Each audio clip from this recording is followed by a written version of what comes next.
보험 가입할 때 절대 가입 안 하는 불필요한 특약 5가지. 안녕하세요. 보험형 김동진입니다. 우리나라에는 보험회사가 총 34개가 있고요. 보험 상품은 거의 1,500개 정도 된다고 합니다. 근데 거기서 또 보험 상품을 들여다보면 대표적인 진단금으로 암, 뇌, 심장, 산정특례, 상해, 질병 후유장애 진단비까지 무수히 많은 상품들로 이루어져 있습니다. 그래서 어떤 상품을 선택해서 어떤 특약들을 구성하면 좋을지 고민이 굉장히 많으실 텐데요. 실제로 제가 이관받아서 관리 중인 고객분 중에 똑같이 월 10만원을 보험료로 내고 있는데 실손보험의 보험료만 A 고객은 6만원이고 C 고객은 만원이래요. 그리고 종합보험의 담보 또한 전부 다 제각각이고요. 그래서 오늘 영상에서는 제가 여러분들의 쓸모없는 보험료를 줄여드리기 위해서 보험 가입을 할 때 설계사들은 절대 구성하지 않는 불필요한 특약 5가지 지금부터 알려드릴게요.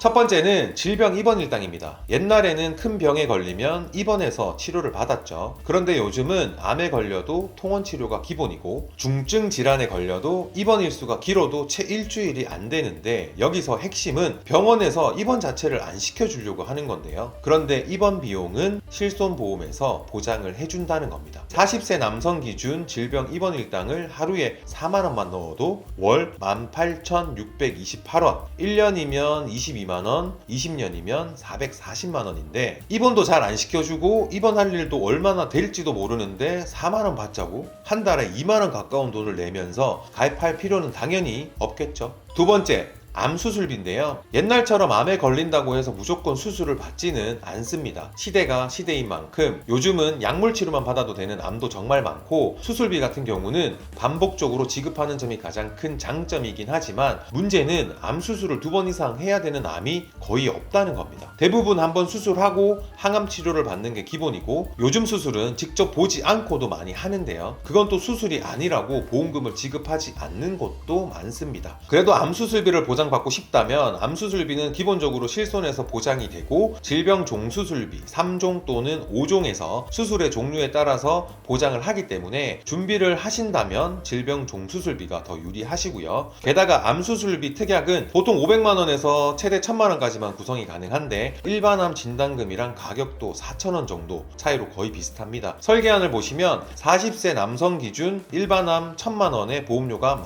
14,310원인데요. 계속 받는 암 수술비는 한도가 그 절반인 500만원까지입니다. 그렇다면 진단만 받아도 보장하는 것과 수술을 해서 2차적인 치료를 해야지만 보장하는 것 중에 어떤 것을 선택해야 될까요? 저라면 차라리 일반암을 크게 가져가는 것이 훨씬 유리하지 않을까 생각합니다. 세 번째는 질병 사망인데요. 저 같은 경우는 다른 영상에서도 말씀드렸듯이 사망보험금에 대해서 매우 긍정적인데요. 특히 가장으로서 가정을 책임져야 하는 분들한테는 필수적으로 안내를 드리고 있습니다. 그런데 왜 손보사 질병 사망 특약을 추천드리지 않냐면 일단 무조건 질병으로만 죽어야 보상이 되는 데다가 100세 시대 하는데도 불구하고 최대 만기가 80세로 짧다는 게 가장 큰 단점입니다.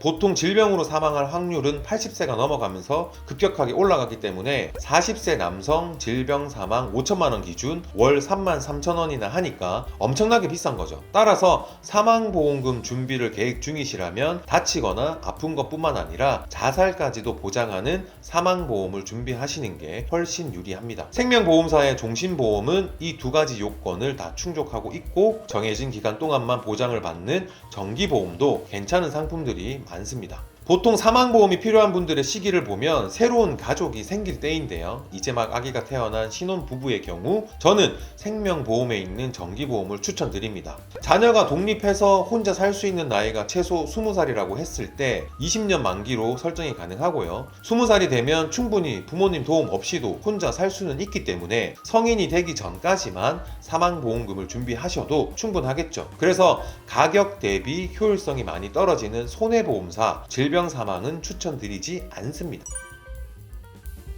네 번째, 질병 후유장애 80% 이상 담보인데요. 쉽게 말해서 내가 병원에서 진료를 받고 내 몸 어딘가에 장애가 남게 되고 그 후유증으로 치료를 받았음에도 불구하고 완전히 호전될 가능성이 없는 상태가 되면 그때 진단금을 받을 수 있는 담보예요. 이 후유장애 담보는 가입금액의 장애 비율을 곱해서 보험금을 지급하는데요. 제가 질병 후유장애 80%를 비추천하는 이유는 보험금 받기가 정말 까다롭기 때문이에요. 최근 사례로 제가 아는 지인분께서 재작년에 위암으로 진단을 받고 항암 치료를 하시다가 결국 위 절제 수술까지 받으셨는데 내 몸에 있는 위를 다 절제했는데도 장애율이 50%래요. 그렇다면 장애율 50% 진단을 받았기 때문에 보험 가입 금액 5천만 원에 50%면 2,500만 원을 받는다고 생각하시겠지만 질병 후유장애 80% 이상 담보는 무조건 80%가 넘어야만 보험금을 지급받을 수가 있는데 내 몸에 위 자체가 없는 것도 일반적이지 않은데 훨씬 더 커다란 장애가 남아야 보험금을 받을 수 있게 됩니다. 근데 거기다가 영구적인 장애로 인정을 받아야만 하는데요. 의사가 정말 미세한 가능성이 있다고 해서 한시적인 장애로 보면 진단금을 20%밖에는 못 받는다는 겁니다. 더구나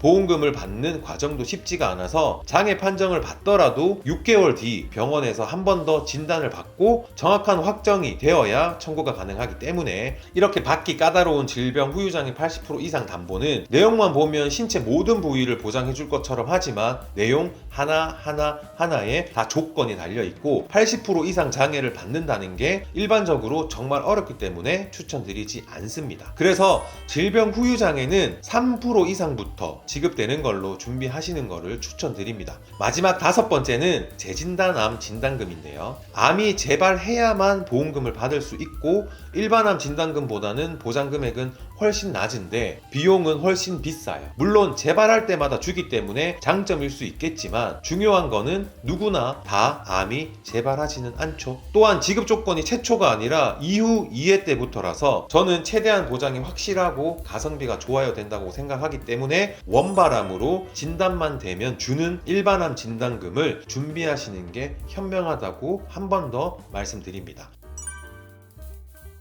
오늘은 보험 가입 시 꼭 체크해두면 불필요한 보험료를 줄일 수 있는 특약 5가지 안내드렸습니다. 보험에 관해 더 궁금하신 내용은 문의 주십시오. 친절히 안내드리겠습니다. 오늘도 시청해주신 여러분 진심으로 감사합니다. 본 광고는 광고 심의 기준을 준수하였으며 유효기간은 심의일로부터 1년입니다.